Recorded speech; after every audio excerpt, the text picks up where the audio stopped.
Friends, आज से मैं एक नई कोरियन मिनी सीरीज़ एक्सप्लेन करने जा रही हूँ। ये शो अभी ऑनगोइंग चल रहा है और इसमें कुल 13 एपिसोड्स हैं। इसमें आपको ड्रामा, रोमांस, सस्पेंस, थ्रिलर सब देखने को मिलेंगे। इस ड्रामा की स्टोरी लाइन भी बहुत इंटरेस्टिंग है।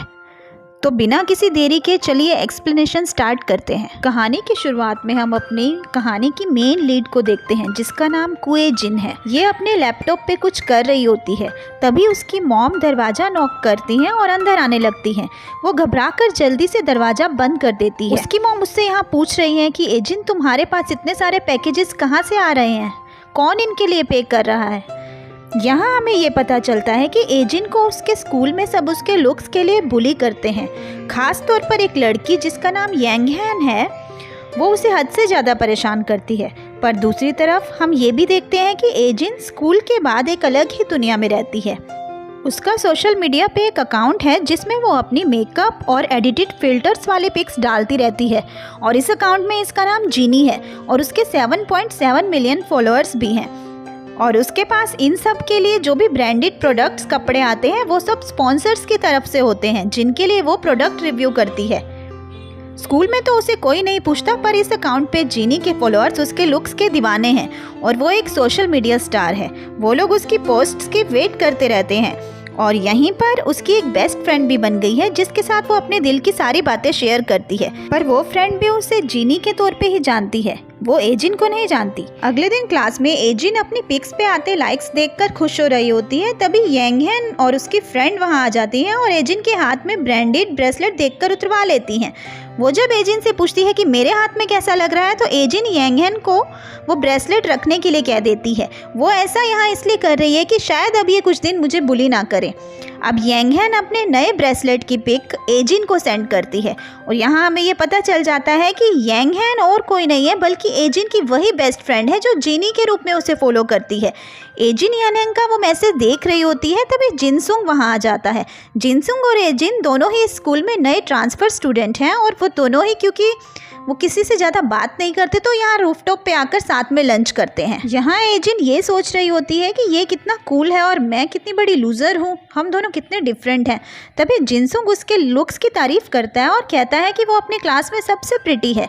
एजिन कहती है कि मुझे लगता है तुम्हारी तबीयत ठीक नहीं है, तुम्हें अपना इलाज कराना चाहिए, पर अंदर से तो वो बहुत खुश हो जाती है। अगले दिन जिनसुंग उसे लंच पे इन्वाइट करता है। वो जब रेडी होकर घर से निकल रही होती है तो उसकी मॉम उसे कहती है कि डैड आज चाहते हैं कि हम सब साथ में लंच पर चलें। तो यहाँ हमें पता चलता है कि एजिन अपनी मॉम और डैड से किसी बात से उखड़ी उखड़ी सी रहती है। वो ये बोलकर घर से आ जाती है कि मैं अपने एक फ्रेंड के साथ लंच पे जा रही हूँ और रात को भी लेट आऊँगी। एजिन और जिनसुंग साथ में लंच कर रहे होते हैं। एजिन जिनसुंग के साथ खुश होती है और यहाँ ये भी लगता है कि वो उसे पसंद करने लगी है। जिनसुंग एजिन को लंच के बाद कहीं चलने के लिए बोलता है, तो वो अपने पेरेंट्स के साथ डिनर का झूठा बहाना बना देती है। इसके पीछे ये रीज़न है कि जीनी के जो भी पोस्ट्स होते हैं वो सब एक ही जगह पे क्लिक होते हैं और वो एजिन का रूम है। तो जीनी के फॉलोअर्स की हमेशा ये कंप्लेंट रहती है कि तुम कहीं बाहर क्यों नहीं जाती और कहीं और से क्यों नहीं पिक पोस्ट करती, तुम्हारा बैकग्राउंड हमेशा सेम और बोरिंग क्यों होता है। तो इसलिए आज यहाँ पर एजिन पूरी तैयारी के साथ आई है और वो जिनसुंग के जाने के बाद उसी रेस्टोरेंट में वापस आती है और वो वॉशरूम में जाकर खुद का पूरा मेकओवर करके जीनी बन जाती है और वही रेस्टोरेंट में बैठ के अपनी सेल्फीज क्लिक करती है और उनमें से एक सेल्फी पोस्ट कर देती है। उसकी इस नई पोस्ट पे खूब सारे लाइक्स आते हैं और सब लोग उसकी तारीफों के पुल बांधने लग जाते हैं और वो बहुत खुश हो जाती है। तभी यांगहैन का भी मैसेज आता है कि तुम इन पिक्स में बहुत सुंदर लग रही हो और क्या तुम मेरे साथ कॉफ़ी पीने चलोगी? तो एजिन फिर कभी चलने का बोलकर बात को टाल देती है, हालांकि ये तो उसके लिए इम्पॉसिबल ही है। अब एजिन जब सोने लगती है तो उसके फ़ोन पे एक मैसेज आता है और ये एक अननोन आईडी से होता है और उसमें लिखा होता है कि जीनी, मैंने आज तुम्हें देखा था और तुम अपनी पिक्चर से बहुत डिफरेंट लग रही थी। एजिन अभी भी इस पर ज़्यादा ध्यान नहीं दे रही थी, तभी उसी आईडी से एक वीडियो आ जाता है जिसमें वो उसी रेस्टोरेंट में सेल्फी लेती हुई बैक साइड से दिख रही थी। एजिन एकदम से बहुत ज़्यादा घबरा जाती है और फिर सुबह भी उसकी नींद एक डरावने सपने के साथ ही खुलती है और तभी उसके फ़ोन पर उसी बंदे का एक गुड मॉर्निंग मैसेज आ जाता है। इसके बाद हमें स्कूल का सीन दिखाया जाता है, जहाँ एजिन यही सोच रही है कि किसी ने मुझे रेस्टोरेंट में पिक क्लिक करते हुए पहचान तो नहीं लिया। तभी एक और मैसेज उसी आईडी से आता है कि तुम मुझे रिस्पॉन्ड क्यों नहीं कर रही हो। एजिन बहुत ज़्यादा टेंशन में आ जाती है। इधर यांग हैन एजिन से बात कर रही होती है तो पहली बार वो इतनी टेंशन में होने के कारण उसकी बात भी नहीं सुन रही होती। इससे यांग हैन को गुस्सा आ जाता है और वो उसे फिर से बुली करने लगती है। वो उसे बहुत परेशान करती है और मारने लगती है। तभी टीचर बाहर ग्राउंड पे पीटी के लिए बुला लेते हैं। बाहर पीटी ग्राउंड पे एजिन खोई खोई सी होती है, यांग हैन की बात भी नहीं सुन रही होती। तभी उसे फिर से उसी आईडी से मैसेज आता है कि तुम क्लास में ध्यान क्यों नहीं दे रही। वो इधर उधर देखने लग जाती है कि क्या कोई यहीं से मैसेज कर रहा है, कौन हो सकता है। तभी वापस मैसेज आता है कि क्या हुआ एजिन, इतना क्यों घबरा रही हो। अब तो एजिन स्ट्रेस के कारण नीचे गिरकर बेहोश ही हो जाती है। जिनसुंग यहीं से जा रहा होता है तो वो देखकर आ जाता है और उसे उठाकर इन्फर्मरी में ले जाता है। जब एजिन को होश आता है तो वो अपना फ़ोन उठाती है और उस आईडी को ओपन करती है और उसकी डिटेल्स देखने लगती है और सोचने लगती है कि उसे मेरा नाम कैसे पता चला।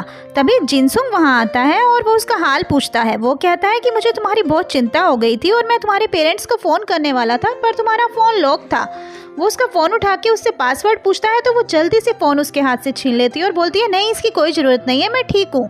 जिनसुंग उसे रेस्ट करने का बोलकर वहां से चला जाता है। इधर टीचर भी स्टाफ रूम में यांग हैन को बुलाते हैं और उसे एजिन को परेशान ना करने के लिए कहते हैं और उसकी चीजें भी नहीं लेने के लिए उसे वार्न करते हैं क्योंकि उन्हें लग रहा है कि इसी टेंशन से वो बेहोश हो गई है। जिनसुंग रूफटॉप पे एजिन की वेट करता है।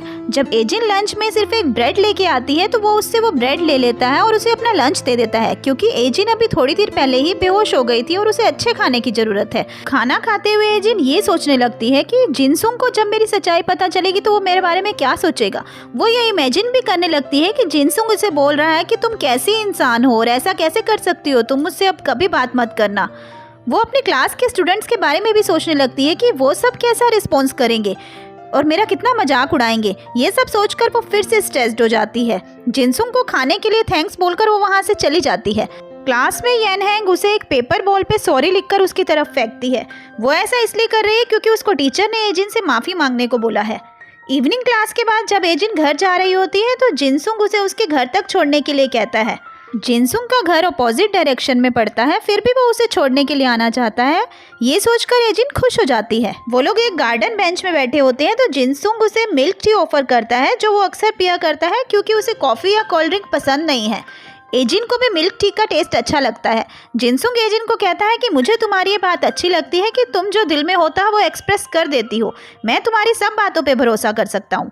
एजिन कहती है तुम्हें ऐसा नहीं करना चाहिए, मैं झूठ भी बहुत इजीली बोल लेती हूँ। इसके बाद जिनसुंग जब बोलता है कि आज फुल मून कितना अच्छा लग रहा है तो एजिन मन में यहाँ सोच रही होती है कि अगर चांद को पास से देखा जाए तो उसमें कितने दाग नजर आते हैं। घर आकर एजिन देखती है कि सोशल मीडिया पे अब मैसेजेस आने लगे हैं कि 1 वीक हो गया और जिनी ने कोई भी पिक पोस्ट नहीं की। ये सब पढ़कर एजिन परेशान हो जाती है और वो तो उस स्ट्रेंजर के डर से पिक नहीं डाल रही थी। तभी यांग हैन का भी मैसेज आता है और वो इसका रीज़न पूछती है तो वो तबीयत ठीक ना होने का बहाना बना देती है। एजिन को अब उन स्पॉन्सर्स के भी मैसेजेस आने लग गए हैं जिन्होंने उसे अपने प्रोडक्ट के रिव्यू के लिए पे भी कर दिया है और अब उसने अगर वो नहीं किया तो उसे उन्हें पे बैक करना पड़ेगा। वो टेंशन में आ जाती है।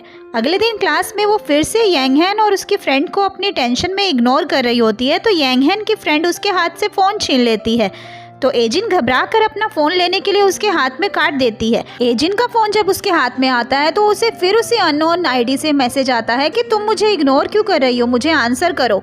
एजिन लिखती है कि तुम मुझसे क्या चाहते हो। उस स्ट्रेंजर का आंसर आता है कि मुझे स्कूल के बाद लॉन्च में आकर मिलो। एजिन स्कूल के बाद लॉन्च में जाती है और उसकी वेट करने लगती है। किसी के आने की आवाज होती है और जिनसुंग वहां आ जाता है। एजिन को शक होता है कि कहीं यही तो वो लड़का नहीं है। तभी जिनसुंग वहां उसे बताता है कि मैं तो तुम्हारी गेट पर वहां वेट कर रहा था और जब तुम नहीं आई तो मैं तुम्हें ढूंढते हुए यहाँ आ गया। एजिन उसे बहाने से वहां से भेज देती है कि मुझे अभी कुछ काम है, तुम घर चले जाओ। पर वो देखती है कि जिनसुंग अभी भी घर नहीं गया और बाहर ही एक बेंच पर बैठा है। फिर वो स्ट्रेंजर की आईडी पे मैसेज करती है कि तुम कहाँ हो, मैं लॉन्च में तुम्हारी वेट कर रही हूँ। तभी बाहर जिनसुंग भी उसी समय अपना फ़ोन अपने हाथ में लेता है और किसी को मैसेज करने लगता है।